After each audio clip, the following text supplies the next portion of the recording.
Valorant's one of the fastest growing games in esports today. With upcoming tournaments, lengthy brackets, and exciting upsets, there's so much to keep up with, so let us be the ones to provide you with everything you need to know to stay up to date. We'll be your frequent one-stop shop for recaps, upsets, interviews, and more, including a segment dedicated to clips submitted by you, the audience. Whether you're a casual observer or a daily player, we'll be here to fill you in. This is Aftershock.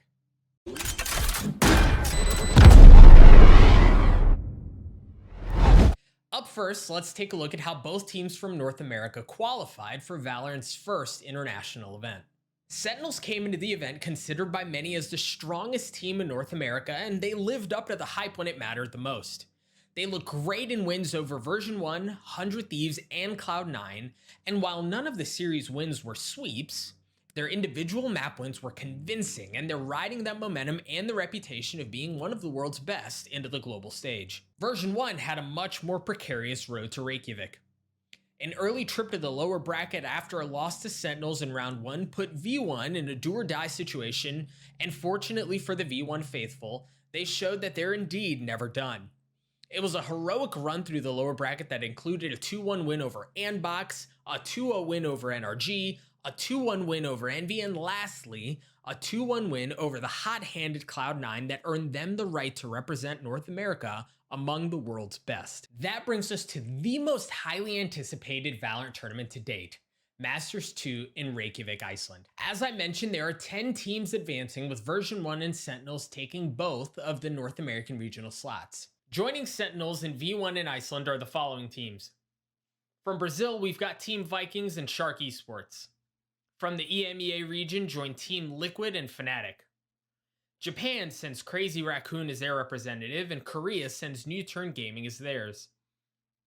KRÜ Esports joins the fold from Latin America, and lastly, we've got X10 Esports coming in from the Southeast Asia region. Now, you may be asking yourself, Doug, how the heck do you make a bracket with 10 teams? Say no more. To create the 10-team bracket, the top-seeded teams from the two regions with the largest player base, which would be North America and Europe, were seeded into the second round. The remaining teams were randomly seeded with the requirement that teams from the same region could not be put on the same side of the bracket in order to avoid matching against each other in the initial rounds. 4 teams will be battling it out in the round of 10, which is where we find one of our NA reps, while the remaining 6 get a pass to the quarterfinals. An early loss isn't the end of the world, as there is a lower bracket and a second chance at life. Lose there, however, and your chance at writing history is over. Each match is a best of 3 until the grand finals, where a champion will be crowned after a marathon best of 5 set. Version1 faces off against the Stage 2 Challengers winners from Japan, Crazy Raccoon, in the round of 10. Early on in the lifespan of the game, Japan as a region was known for their aggressive innovation, so this should be an excellent litmus test for the second seed out of NA, while Sentinels await the winner of Fnatic and KRÜ Esports in the quarterfinals. And now we want to spend a little bit of time on a fun segment we like to call Chalked. Every episode, the magicians behind the scenes will pull out a clip for me to take a look at and react to in real time. This episode, we're going to be taking a look at how a Brim handles the situation on Split. All right, before we get started, let's take a look at the situation. Let's take stock of what's going on. It's a 5v4. He's got a smoke. He's got nothing more than a pistol, and he's playing in male. Okay.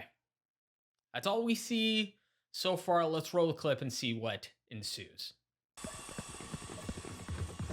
Oh no. So he's got nothing but a classic. 4 people just ran by him, and they all have guns, and he's using the knife. The trigger discipline is nuts. Oh gosh, no. This is good. Oh no. Oh no. Oh no. Friends, sometimes you've got to take the gifts that are given to you. I like what he was going for. I like what he was doing. Love the trigger discipline, but just a bit too much. And then he tried going for the knife too, a little too flashy. Hopefully you learned your lesson. And now you're caught up with everything you need to know heading into Masters 2. I'm EsportsDoug, and this is Aftershock. We'll see you next time.